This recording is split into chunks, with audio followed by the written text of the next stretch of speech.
Sir ಯಾಕೆ sir ಊಟ ಮಾಡಿ ಸರ್ ಫುಲ್ ಚಪಾತಿ ರೈಸ್ ಅದೆಲ್ಲ ತಿನ್ನಿ ಸರ್. ನಾನು ಮಾರ್ಚ್ 22 ಮಾರ್ಚ್ 23 ನಮ್ಮ ಬರ್ತ್ಡೇ 28ನೇ ತಾರೀಕು ಧ್ಯಾನ ಮಾಡ್ತಾ ಇದ್ವಿ. ಓಕೆ. ಚೆನ್ನೈಯಲ್ಲಿ. ಓಕೆ. ನಮ್ಮ ಅತ್ತೆ ಮನೆಯಲ್ಲಿ. Okay.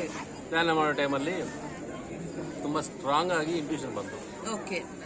No rice, no wheat items ಅಂತ, ನೋ ಮಿಲ್ಕ್ ಐಟಮ್ಸ್ ಅಂತ, ನೋ ಶುಗರ್ ಐಟಮ್ಸ್ ಅಂತ. ಸೊ ಧ್ಯಾನದಿಂದ ಆದ್ಮೇಲೆ ನೈಟ್ ಕೇಕ್ ಕಟ್ ಮಾಡಿದ್ದೀನಿ.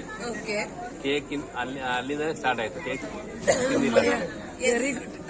ಅಲ್ಲಿಂದ ಮೇ 23 ಇಂದ ಇದುವರೆಗೆ ಆಲ್ಮೋಸ್ಟ್ ಮೋರ್ ದೆನ್ 55 ಡೇಸ್ ಆಯ್ತು.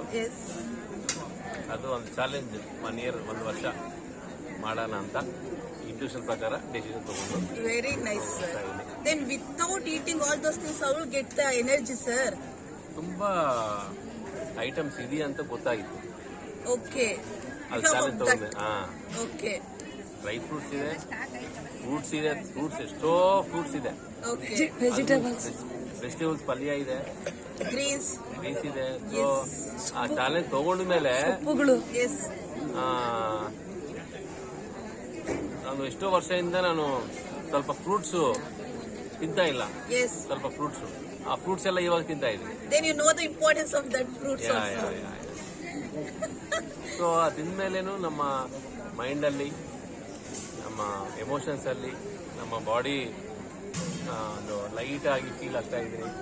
ಸೊ ಫಿಸಿಕಲಿ, ಮೆಂಟಲಿ, ಎಮೋಷನಲಿ ತುಂಬಾ ಚೇಂಜ್ ಇದೆ ಲಾಸ್ಟ್ 1.5 month ಇಂದ.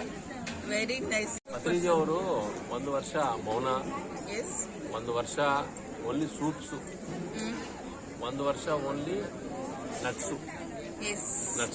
ಆ ಥರ 1 ವರ್ಷ ಮೌನದಲ್ಲಿ ಇದ್ದಾರೆ.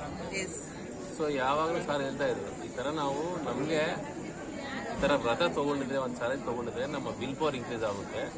ಸೊ ಇದೊಂದು PSS ಮೂವ್ಮೆಂಟ್ ಧ್ಯಾನ ಜಗತ್ ಪ್ರಾಜೆಕ್ಟ್ಗೆ ನಮಗೆ ವಿಲ್ ಪವರ್ ಬೇಕು, ಅದಕ್ಕೆ ಈ ಥರ ಮಾಡಿದ್ದೀನಿ ಅಂತ ಒಂದು ಸ್ಪೀಚಲ್ಲಿ ಹೇಳಿದ್ದಾರೆ.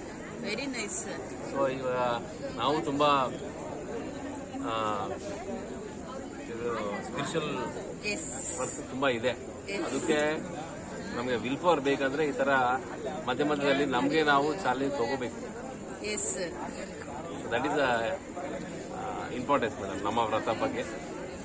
Very nice. Thank you.